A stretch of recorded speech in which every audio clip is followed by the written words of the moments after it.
Assalamualaikum warahmatullahi wabarakatuh.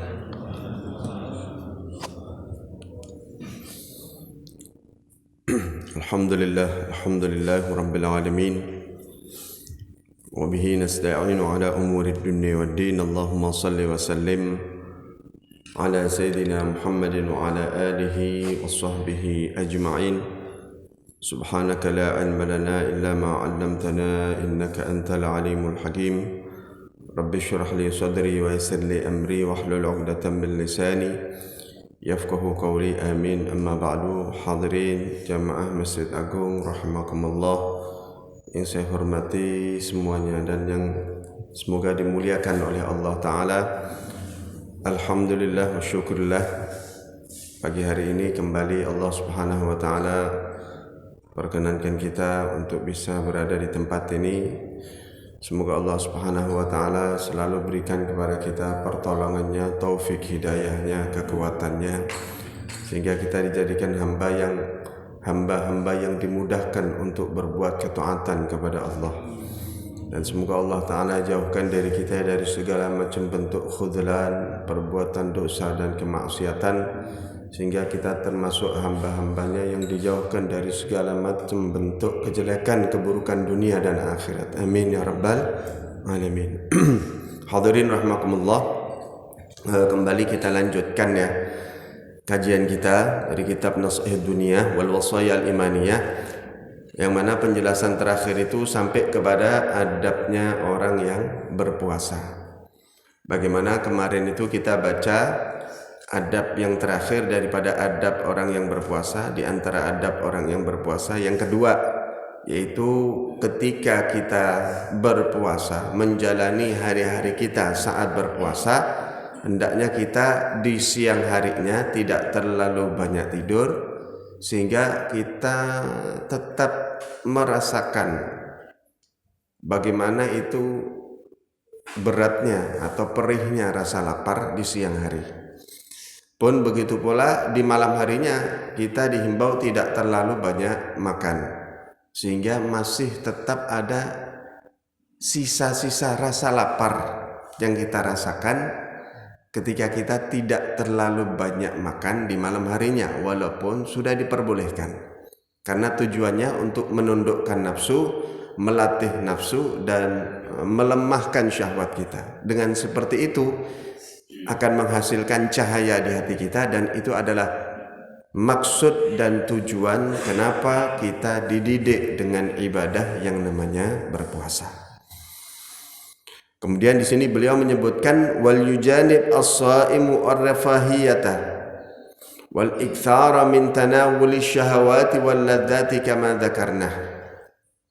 Maka hendaknya ketika orang yang berpuasa itu ia menjauhkan dirinya dari memperturutkan selera-selera makannya, dan ia hendaknya menjauhi berbanyak-banyak di dalam mendapatkan meraih keinginan syahwat dan kelezatan-kelezatan sebagaimana yang sudah kami sebutkan tadi. Jadi bagaimana ketika kita ini berbuka, kita menghindari menyiapkan berbagai macam bentuk jamuan makanan, apa yang menurut syahwat kita oke, apa yang menurut syahwat kita itu kita suka, kelezatan yang kita inginkan kita perturutkan semuanya. Nah, ini hendaknya dihindari ketika kita itu berbuka saat puasa. Wa aqallu dzalika an takuna 'adatuhu min at-tarafuh wahidatan fi Ramadan wa ghairihi. Nah, paling sedikitnya bagaimana? Begini, apakah kita tidak boleh memperturutkan selera? Tentunya boleh. Tapi hendaknya ketika berpuasa dibuat samalah sebagaimana engkau makan saat selain bulan Ramadan.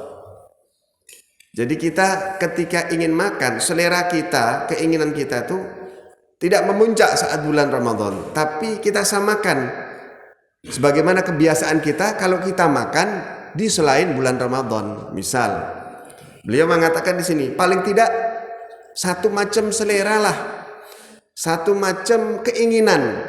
Kalau engkau itu hendak berbuka, hendak makan di bulan Ramadan, sama halnya ketika engkau makan di luar bulan Ramadan. Contoh, kita ini kalau kita biasanya nih makan yang kita lakukan ini kalau selain bulan Ramadan, biasanya kita makan macam satu menu saja. Yang kita inginkan ya satu menu itu biasanya. Sop, tempe, sambal, kerupuk, sudah. Ya. Nah, kalau engkau berbuka puasa, jangan kau turutkan yang menjadi seleramu itu. Semua ingin kau beli, semua ingin kau makan. Semua syahwatmu yang kau lihat, yang kau bersyahwat, kau ingin perturutkan. Jangan. Paling tidak samalah bagaimana ketika engkau makan itu di bulan Ramadan dengan bulan-bulan yang lain. Itu kata beliau. Paling dikit gitu. Wa illa, seandainya kau tidak memperturutkan semuanya, engkau cuma makan yang ala kadarnya saat engkau di bulan Ramadan, maka engkau telah melakukan riyadhah, olah jiwa. Falir riyadhah wa mujanabati syahwatin nafsi atharun kabirun fi tanwir qalbi. Bahkan kalau engkau itu tidak memperturutkan sama sekali yang menjadi selera makanmu saat bulan Ramadan, dan engkau menjauhi syahwatmu, maka itu satu bentuk riyadhah, olah jiwa yang kau lakukan, dan itu memiliki dampak yang sangat besar yang bisa menjadikan bercahayanya hati seseorang. Wa tutlabu bil khusus fi Ramadan. Maka kalau engkau ingin berusaha untuk membuat hatimu bercahaya, lakukan itu bil khusus, terutama di bulan Ramadan. Sebetulnya tidak hanya bulan Ramadan saja.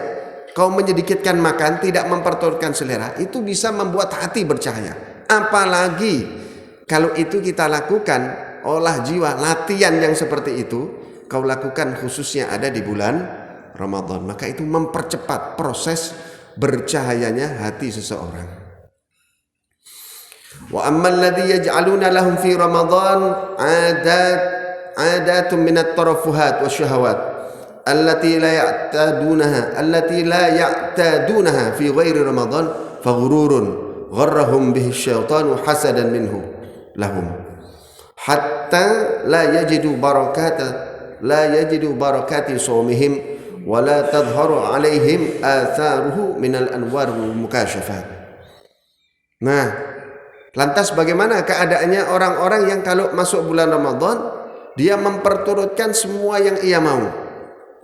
Beliau mengatakan adapun orang-orang yang kalau dia masuk bulan Ramadan ia menjadikan adat, kebiasaan minat tarafuhat, kebiasaan dari memperturutkan selera-seleranya dan syahwat-syahwatnya, yang mana ia perturutkan selera dan syahwatnya saat bulan Ramadan itu tidak dia lakukan di selain bulan Ramadan.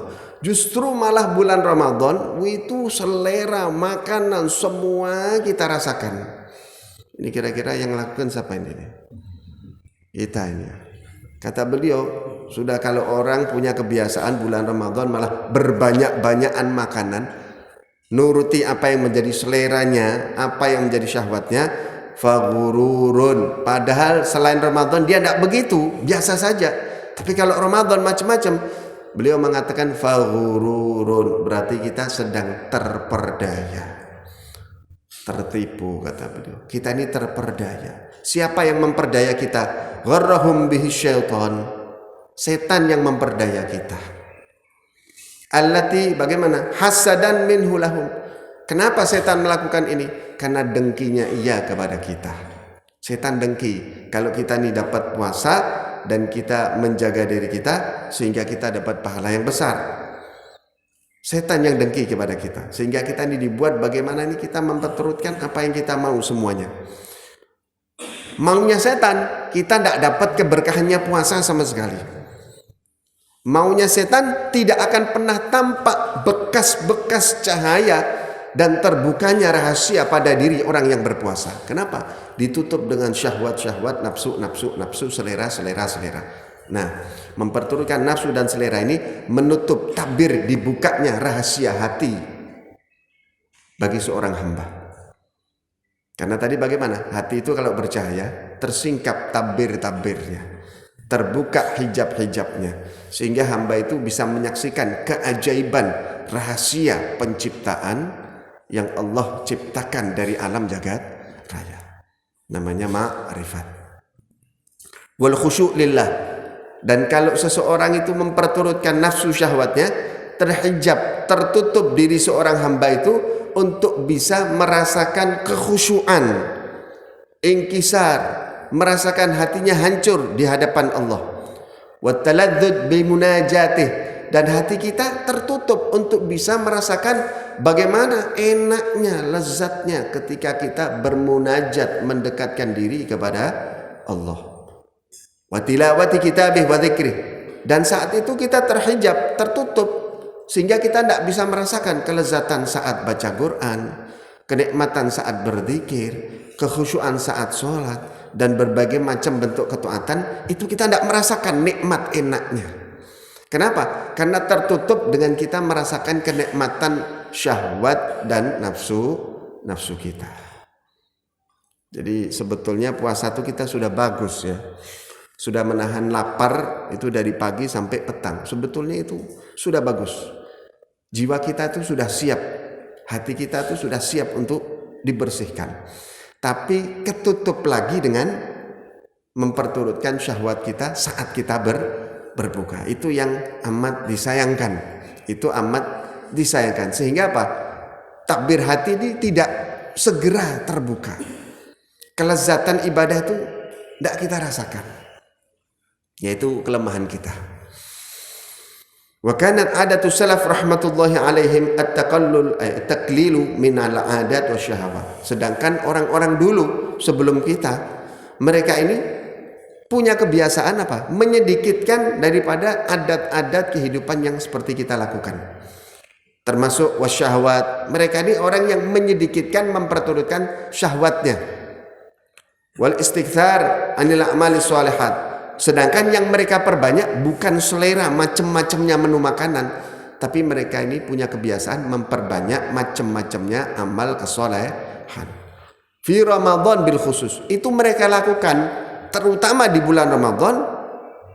Wa in kana dzalika ma'rufan min siyarihim fi jamil awqat. Walaupun mereka ini juga melakukan hal itu di selain bulan Ramadan, dan itu cerita tentang hal itu terkenal, amat sangat masyhur. Kalau mau dengar ceritanya kebiasaan orang-orang yang soleh, mereka ini tidak nunggu bulan Ramadan laparnya, setiap hari mereka lapar.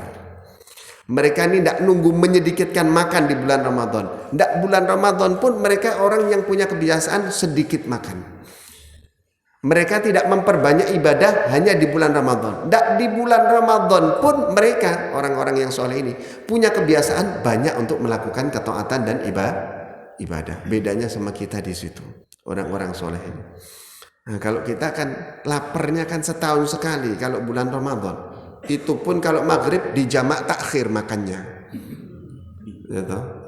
Di jamak takhir kita makannya. Nah, kalau orang dulu itu memang tidak cuma Ramadan lapar, selalu lapar.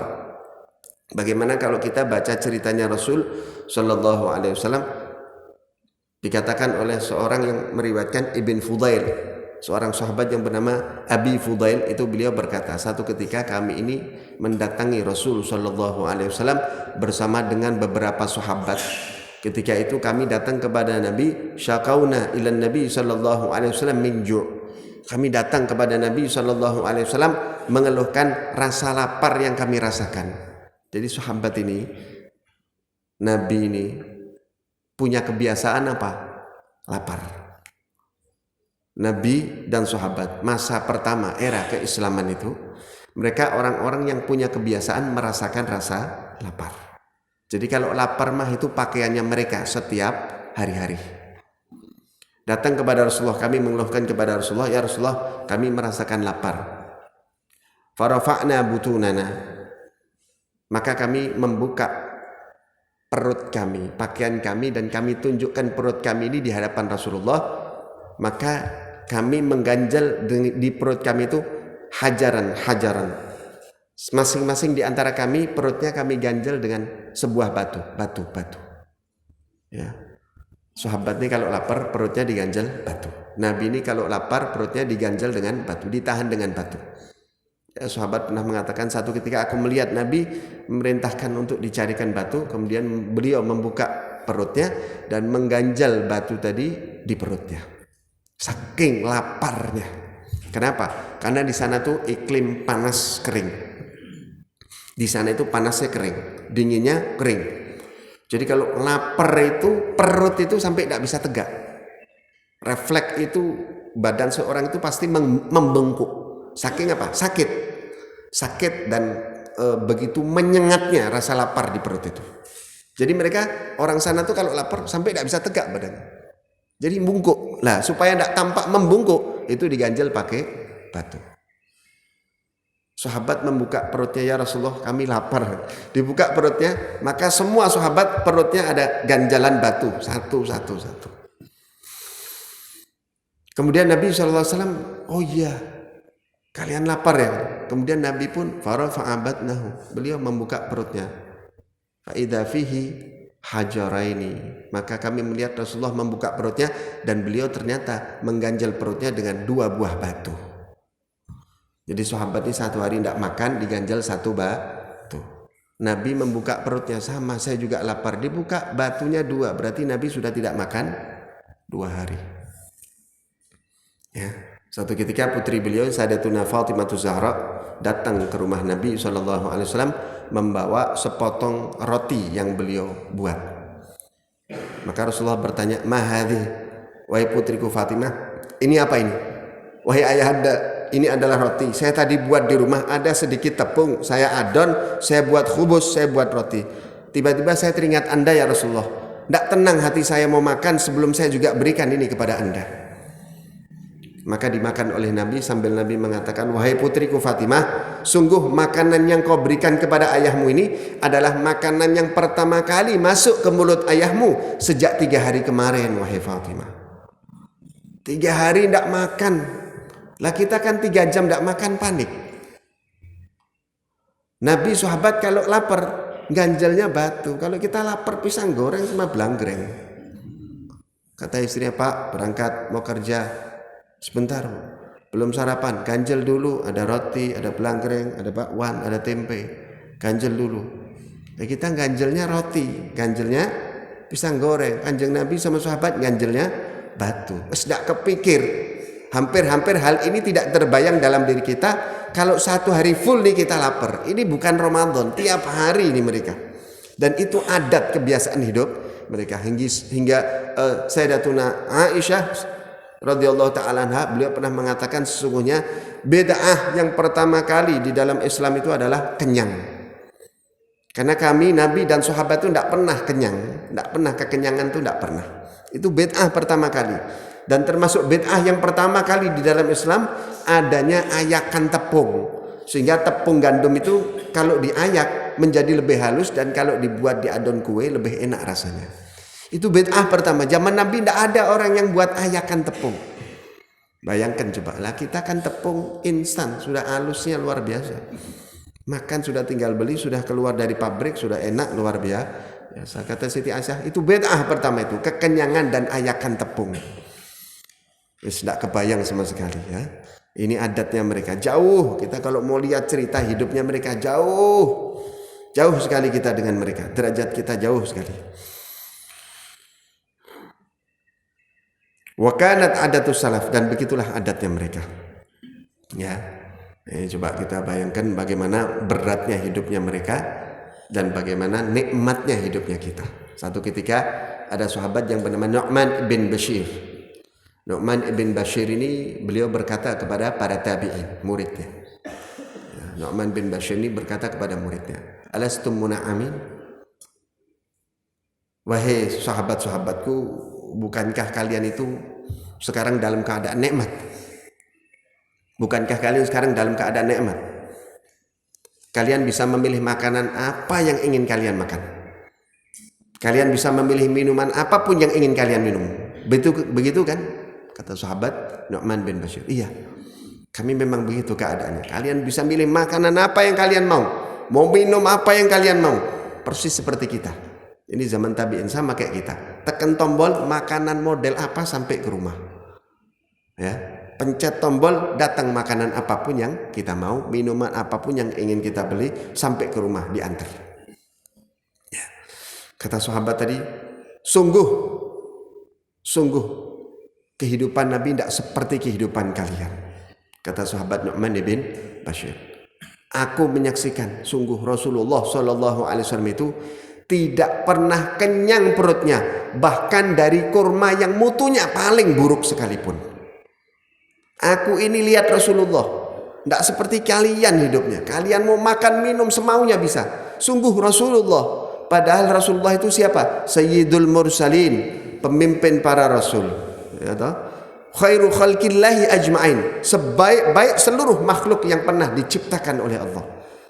Itu saya belum pernah lihat Rasulullah itu kenyang bahkan dari kurma yang mutunya paling buruk. Sedangkan kita tahu di sana itu negeri kurma, tempat tumbuhnya buah kurma, kebun kurma di situ. Tapi Nabi tidak pernah kenyang dari kurma yang mutunya paling jelek. Sedangkan kita hidup di negeri yang jauh, yang beda. Indonesia. Itu kita kurma kalau bulan Ramadan sampai muntah-muntah, Pak. Orang semua ngasihnya kurma. Mau pilih kurma yang mutunya yang standar sampai harganya yang paling mahal, kita bisa pilih itu. Kita bisa makan itu. Padahal kita bukan di negeri Mekah. Yang mana di sini negeri yang tidak ada tanaman kurma. Di sana yang tempatnya kurma itu sejadi-jadinya. Tapi kata sahabat Nabi tidak pernah perutnya kekenyangan bahkan dari kurma yang mutunya paling buruk. Sallallahu alaihi wasallam. Ini setiap harinya. Maka jangan ditanya kalau di bulan Ramadan. Ini keadaan kita kalau kita membandingkan diri kita dengan mereka ya. Tapi semoga Allah Ta'ala susulkan derajat kita kepada derajat mereka ya. Dan dimasukkan dalam hati kita cinta kepada mereka. Bisa mencontoh mereka, bisa mengikuti mereka. Walaupun kita mulai dari dasar, dari hal yang paling kecil. Tapi kita berharap berkat kita berusaha niat tekad untuk meniru mereka. Semoga Allah menggolongkan kita ke dalam kelompok mereka. Amin ya Rabbal Alamin. Ini adab orang yang berpuasa. Kemudian adab yang berikutnya, wa min adabihi, dan termasuk adabnya orang yang berpuasa, yaitu apa? Allah yukthirat tasyaghula bi umuri dunya fi syahri Ramadan. Hendaklah ketika engkau berada di bulan Ramadan, engkau semestinya, ini bukan satu larangan ya, tapi satu bentuk himbauan, anjuran, karena sifatnya adab, ajakan yang baik. Hendaklah semestinya engkau itu kalau di bulan Ramadan engkau tidak memperbanyak kesibukanmu dengan urusan-urusan duniawi. Semestinya kalau bulan Ramadan itu kita tidak sibuk dengan urusan duniawi, tidak menyibukkan, terlalu banyak menyibukkan urusan-urusan duniawi. Bal yatafarraq anha. Justru semestinya bulan Ramadan itu kita mengosongkan diri dari kesibukan duniawi. Kita pakai untuk apa? Li ibadatillahi wa dzikrih wa ma amkana. Justru bulan Ramadan itu tempat kita mengosongkan diri dari kesibukan duniawi. Kita fokus untuk ibadah, memperbanyak ingat kepada Allah, ma amkana, semungkin kita, sebisa mungkin, sebanyak mungkin. Wala yadkhulu fi syai'in min asyghalid dunya illa in kana daruriyan fi haqqih. Maka kita kalau masuk bulan Ramadan, semestinya itu kita tidak menyibukkan di dalam urusan dunia, terkecuali di dalam perkara yang sifatnya darurat. Mau tidak mau harus kita kerjakan daripada urusan dunia. Seperti apa? Seperti bagaimana kita ini menjaga tanggung jawab kita untuk mencukupi kebutuhan diri kita. Jadi jangan sampai kita tidak bekerja kemudian kita minta-minta di bulan Ramadan. Jangan. Atau au fi haqqi man talzamuhul qiyamu bihi minal iyal wa nahwihim. Atau kita boleh menyibukkan diri selama bulan Ramadan dengan pekerjaan dunia dalam rangka untuk mencukupi kebutuhan orang-orang yang ada di bawah tanggung jawab kita. Seperti siapa? Anak, istri, keluarga. Mau tidak mau kan kita bekerja. Maka itu tidak apa-apa, silahkan. Namun jangan sampai memperbanyak. Hanya sebatas yang kewajiban kita mencari nafkah. Itu saja yang kita lakukan. Kenapa? Wadhalika li'anna syahra Ramadan fi syuhur bimanzilati yaumul jum'ah fil ayyam. Karena sesungguhnya bulan Ramadan itu kalau dibandingkan dengan bulan-bulan yang lain, kedudukannya seperti hari Jumat dibanding hari yang lain. Fayambagi, maka semestinya bagi seorang muslim, lil mu'min, bagi orang mukmin, kalau berada di hari Jumat, ayyaj'ala yauma jum'atihi wa syahri hadza li akhiratihi khususan. Hendaknya semestinya buat seorang mukmin kalau datang hari Jumat itu dikhususkan untuk ibadah. Begitu pula Ramadan dikhususkan untuk ibadah sebisa mungkin, dikhususkan untuk urusan akhiratnya, yang mana 1 minggu penuh sudah sibuk untuk urusan dunia. Itu himbauan beliau. Ini hadirin rahimakumullah, adab orang yang berpuasa. Namun justru kita kalau bulan puasa order malah penuh, sarung penuh, baju koko takwa penuh, korma penuh, ya, beras laris, malah sibuknya luar biasa nih. Kalau sudah Ramadan ini kita sibuknya luar biasa. Semoga Allah menutup aib dan kekurangan kita, amin ya rabbal alamin. Nah, ini sampai kita penjelasan tentang adab-adab orang yang berpuasa. Setelah itu masuk penjelasan tentang sunnah-sunnahnya berpuasa. Nah, kemarin ada berpuasa berarti ada 3. Pertama, menjaga anggota tubuh kita dari hal yang diharamkan. Yang kedua, menjaga diri kita selama berpuasa, tidak terlalu banyak makan di malam hari, tidak terlalu banyak tidur di siang hari, dan menjaga bagaimana perut ini selalu dalam keadaan yang baik sehingga bisa menjadikan hati kita bercahaya. Yang ketiga, adab orang yang berpuasa, hendaklah ia memperbanyak kesibukan untuk beribadah, berzikir sebisa mungkin daripada memperbanyak kesibukan urusan duniawi kita, kecuali urusan duniawi yang bersifat darurat, yang sifatnya adalah kewajiban kita untuk memperturutkan, untuk menjaga hajat atau menjaga kebutuhan hidup diri kita dan orang-orang yang di bawah tanggung jawab kita. Kemudian nanti kita akan masuk kepada penjelasan tentang sunnahnya berpuasa. Apa saja? Yaitu ta'jil, mensegerakan berbuka, kemudian mengakhirkan takhirus sahur, mengakhirkan sahur, kemudian memberikan ta'jil, memberikan buka puasa bagi orang yang sedang berpuasa, dan mungkin ada beberapa hal yang lain termasuk sholat tarawih dan ibadah-ibadah yang lain. Pak, insyaallah kita akan lanjutkan pembahasan di pertemuan Kamis berikutnya. Mudah-mudahan Allah Ta'ala fahamkan kita, jadikan apa yang kita pelajari ini ilmu yang bermanfaat, jadikan kita orang yang siap menghadapi datangnya bulan Ramadan dengan berbagai macam bentuk ketaatan, diberikan taufik kepada kita, jadikan kita orang yang paling beruntung dengan bulan Ramadan. Amin amin ya rabbal alamin. Wassallallahu ala sayyidina Muhammadin wa ala alihi wa sahbihi wasallam. Walhamdulillahi rabbil alamin. Assalamualaikum warahmatullahi wabarakatuh.